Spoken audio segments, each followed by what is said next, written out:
الحمد للہ والصلاة والسلام علی رسول اللہ اما بعد فاعوذ باللہ من الشیطان الرجیم بسم اللہ الرحمن الرحیم فہم رجب المرجب کورس جاری ہے جس کا آج 11واں لیکچر ہے۔ آج ایک سوال کا جواب سننے کی سعادت حاصل کریں گے۔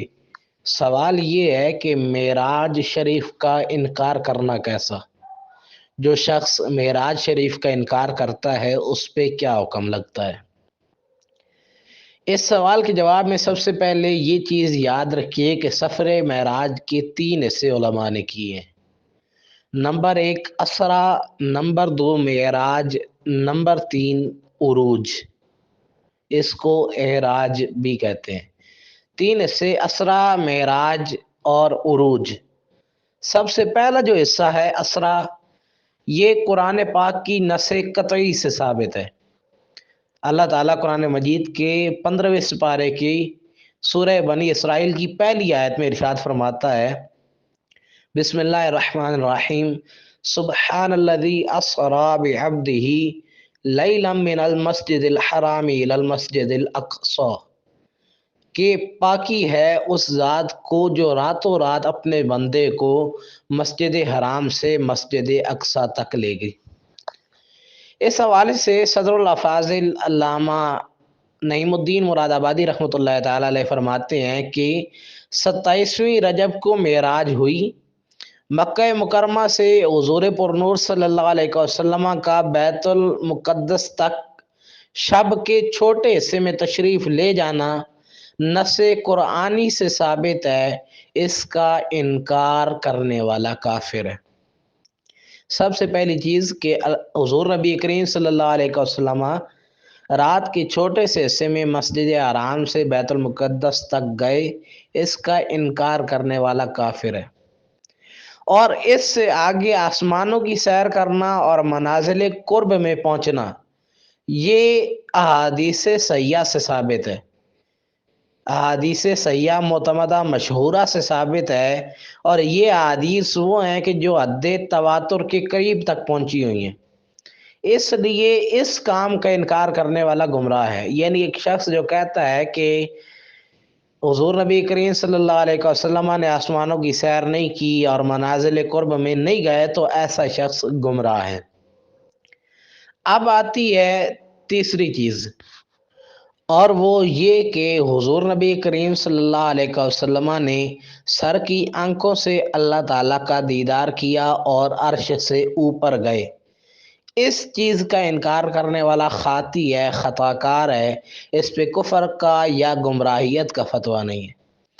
تو اس چیز کو 3 سٹیپس میں قید کیا گیا ہے۔ ایک یہ کہ مطلقاً جو انکار کرتا ہے کہ حضور مسجد حرام سے بیت المقدس رات کے وقت گئے ہی نہیں، تو یہ کفر ہے، کیونکہ یہ قرآن کا انکار ہے۔ اور اس سے آگے حضور نبی کریم صلی اللہ علیہ وسلم کا آسمانوں کی سیر کرنا اور منازل قرب میں پہنچنا، یہ کیونکہ احادیث مشہورہ میں ہے، تو اس کا انکار گمراہیت ہے۔ اور تیسرا کہ حضور نبی کریم صلی اللہ علیہ وسلم نے اللہ تعالیٰ کا دیدار اپنے سر کی آنکھوں سے کیا اور عرش سے اوپر گئے، اس کا اگر کوئی انکار کرتا ہے تو وہ خاطی ہے، خطا کار ہے۔ پیچھے 1-2 دفعہ آپ کی توجہ ایک سوال کی جانب دے چکا ہوں، وہ یہ کہ کوئی شخص دعویٰ کرتا ہے کہ میں نے جاگتی آنکھوں سے اللہ تعالیٰ کا دیدار کیا، تو اس کے بارے میں کیا حکم ہے؟ یاد رکھیں کہ دنیا میں جاگتی آنکھوں سے پروردگار کا دیدار صرف اور صرف حضور نبی کریم صلی اللہ علیہ وسلم کا خاصہ ہے، صرف ان کے ساتھ خاص ہے، ان کے علاوہ اور کوئی نہیں کر سکتا۔ اس لیے اگر کوئی شخص دنیا میں جاگتی حالت میں دیدار الہی کا دعویٰ کرے تو اس پر حکم کفر ہے، جبکہ ایک قول اس بارے میں گمراہی کا بھی ہے۔ چنانچہ ملا علی قاری رحمۃ اللہ تعالی علیہ لکھتے ہیں کہ اگر کسی نے کہا میں اللہ تعالیٰ کو دنیا میں آنکھ سے دیکھتا ہوں، یہ کہنا کفر ہے۔ مزید لکھتے ہیں کہ جس نے اپنے لیے دیدار خداوندی کا دعویٰ کیا اور یہ بات صراحت کے ساتھ یعنی بالکل واضح طور پر کی اور کسی تعویل کی گنجائش ہی نہیں چھوڑی، تو اس کا یہ اعتقاد فاسد اور دعویٰ غلط ہے، وہ گمراہی کے گڑھے میں ہے اور دوسروں کو گمراہ کرتا ہے۔ تو یاد رکھیں کہ یہ ایسا قول کہ میں نے اللہ تعالیٰ کا دیدار کیا تو ایسا قول کفر ہے، جبکہ ایک قول کے مطابق ایسا کہنا گمراہی ہے۔ اب سوال اگلا یہ ہے کہ خواب میں دیدار الہی ممکن ہے یا نہیں ہے؟ تو یاد رکھیں کہ خواب میں دیدار الہی ہو سکتا ہے۔ اللہ تعالیٰ کا دیدار خواب میں عام مومنین مسلمانوں کو بھی ممکن ہے۔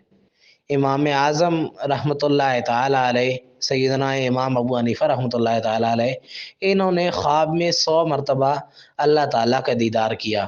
اس کا واقعہ کچھ یوں منقول ہے کہ آپ رحمۃ اللہ تعالیٰ علیہ نے اللہ تعالیٰ کا جب 99 مرتبہ خواب میں زیارت کی، دیدار کیا، تو آپ نے اپنے دل میں کہا کہ میں اللہ عز و جل کا پورے 100 بار دیدار کروں گا تو اس سے عرض کروں گا کہ یا اللہ، تو مخلوق کو اپنے عذاب سے نجات کس طرح دے گا؟ اب یہ ان کا ارادہ تھا، 99 بار ہو گیا تھا، اب انہوں نے ارادہ کیا کہ اگر 100ویں بار جب میں دیدار کروں گا تو میں یہ عرض کروں گا کہ یا اللہ، تو اس امت کو عذاب سے، اپنی مخلوق کو عذاب سے نجات کیسے دے گا؟ چنانچہ آپ رضی اللہ تعالیٰ عنہ نے اللہ رب العزت کی بارگاہ میں جب 100ویں بار جب آپ کو زیارت کا شرف ملا تو آپ نے اللہ تعالیٰ سے یہ سوال عرض کیا کہ اے اللہ، تو اس مخلوق کو عذاب سے نجات کیسے دے گا؟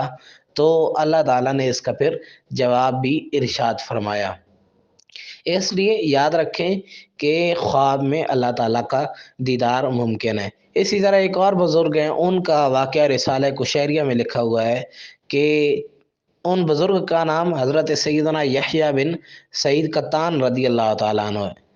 انہوں نے اللہ عز و جل کو خواب میں دیکھا اور پوچھا، عرض کی کہ الہی عز و جل، میں اکثر دعا کرتا ہوں اور تو قبول نہیں فرماتا۔